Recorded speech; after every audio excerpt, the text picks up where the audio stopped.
This is the brand new Adidas Predator Elite FT, which as you can see has been given a facelift for 2025. But have Adidas changed enough to make it better, and was it really needed? Well, in today's video I'm gonna tell you what's good and also not so good to hopefully help you decide if you should buy a pair of these bad boys or not. Because as always, I'm JayMike and this is my review of the 2025 Adidas Predator Elite FT.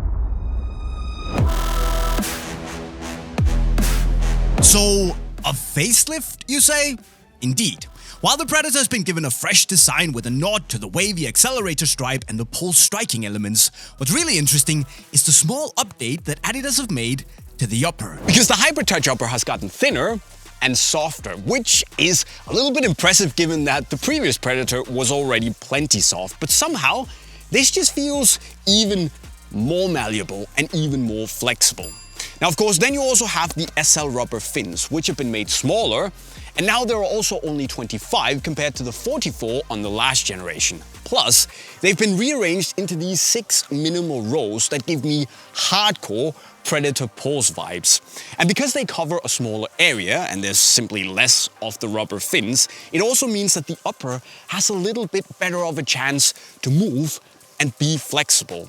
So again, while the previous Predator was really soft and flexible and gave you this snug but pleasantly conforming fit, this feels as if it does the same, just 10% better. And that means that it at least feels a little bit easier for the upper to take to the shape of your foot. It was already very good on the previous one, but this one just ever so slightly better. And that means that despite the relatively snug fit because of this pretty low and pointy toe box that I personally like, it still manages to feel very comfortable in this focused way. So I can still wiggle my toes freely, and in general, the upper just follows the shape of my foot very closely without any pressure points.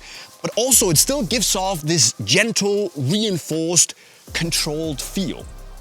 In one way, it's a little bit like a seatbelt in the sense that you expand and it allows you to sit nicely in place, and then it kind of falls back on you to give you the secure but personal fit. And that's nice. Shape-wise, the boot is the same as last year, meaning that we get this moderately tight-fitting heel that has a good shape to it. It allows your foot to settle nicely into the padding without it feeling too tight or squeezing or claustrophobic. And I like that, it's a good shape. The midfoot is snug-ish, and while the forefoot is definitely wider, at least, it also, at the very tip, becomes a little bit more pointy and, tight-fitting, so keep that in mind. And that also means that even for my rather narrow, slim foot, it gives me this close, but also pretty decent adaptive fit because of how soft the upper is. And also, the shape kind of affects the lockdown, which you can say is split into 2 zones. At the back, and especially in the heel, the lockdown is okay, but could be better, and I'll get back to that. Whereas in the front half of the boot, because of that snug fit, it actually feels rather close and rather secure. And the byproduct of the shape and the tighter fit also means that if you have a wider foot, you might need to expect a little bit of break-in time to simply allow the upper to stretch and mold a bit around your wider midfoot and your forefoot. But don't worry, because it will. It just needs a little bit of extra braking time for you.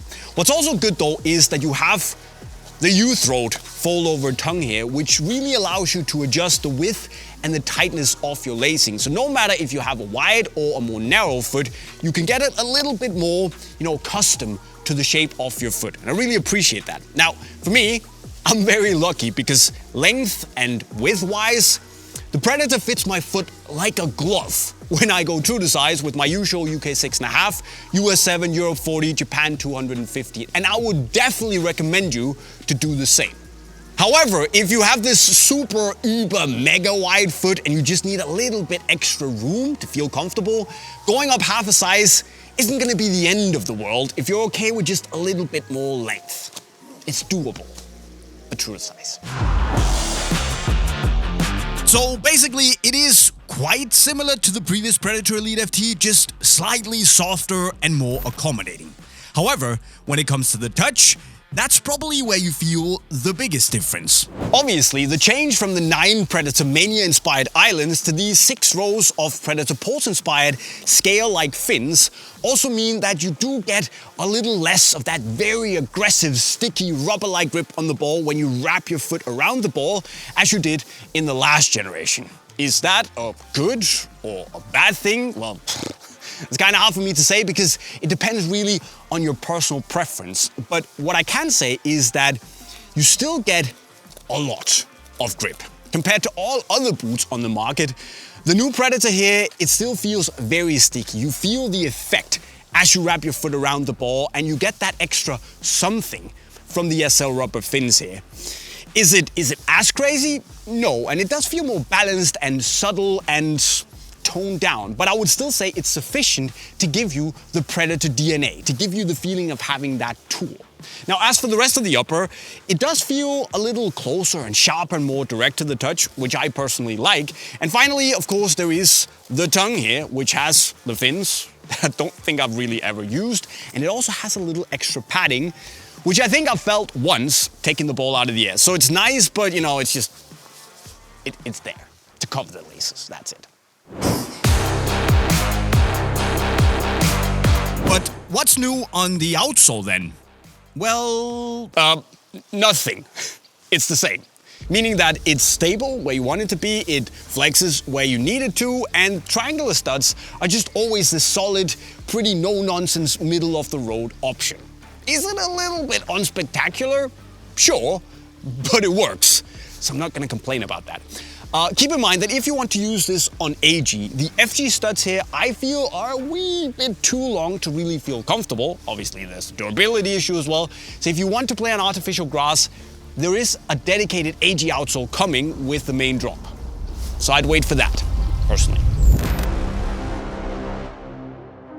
However, there are also a couple of annoying things on the Predator that you also need to know about. The first thing is the lockdown and the lock-in in the back half of the boot. Because despite the heel shape being pretty sculpted and actually very nice, I'm just left with the feeling that the lock-in around this part, it doesn't really pinch the foot as much as I would like it to. And especially when you then fold down the tongue, the opening is just very, big. And it doesn't really give that secure, locked-in sensation that I would ideally have liked. So if you want that, go for the Elite, which has just a little bit more. And then there is the price, where 20 euros more for just the tongue feels a little bit steep. I mean, is it cool? Yeah. But basically, the Elite gives you more or less the exact same boot, just without the tongue. Just 20 euros more. And if you love the grip on the last generation, this feels like a little bit of a step down. Now, I'm not that offended by it, I can live with it, but there's just not as much. And back to the heel, because while the shape is pretty good and the liner is solid, the things I would have done for a classic, slightly more padded stitch and turn heel, that would just envelop the foot a little bit more. And I know it looks very modern and cool and sleek, but something like this, I reckon, just feels better. And they can do it on the Predator 94, so why not on this? This would just be... For me though, that is definitely not enough to scare me away. Because I like last year's model a lot, and the facelift here is no exception. It's just an outstanding boot in so many ways. Is it a groundbreaking update? No. And I would say you don't necessarily have to get like hardcore FOMO if you already have the previous Predator Elite. But I'll also say that to me, it feels ever so slightly more comfortable and just a little bit sharper. So while it's a tiny upgrade, it's still an upgrade. And personally, I'm probably gonna go with the non-tongue version of the Predator Elite. To me, it has slightly better lockdown, but otherwise it's the same boot. And regardless of which of these you wanna get with the tongue, with just the standard lacing or the laceless, you can buy all of them in the link to Unisport right over there. But not before you tell me what you think of the 2025 version of the Predator in the comment section right down below. Of course, you should also subscribe to the channel with the notifications on if you haven't on Outsole or English. There's a playlist right down there. And now I'm gonna go. See you later.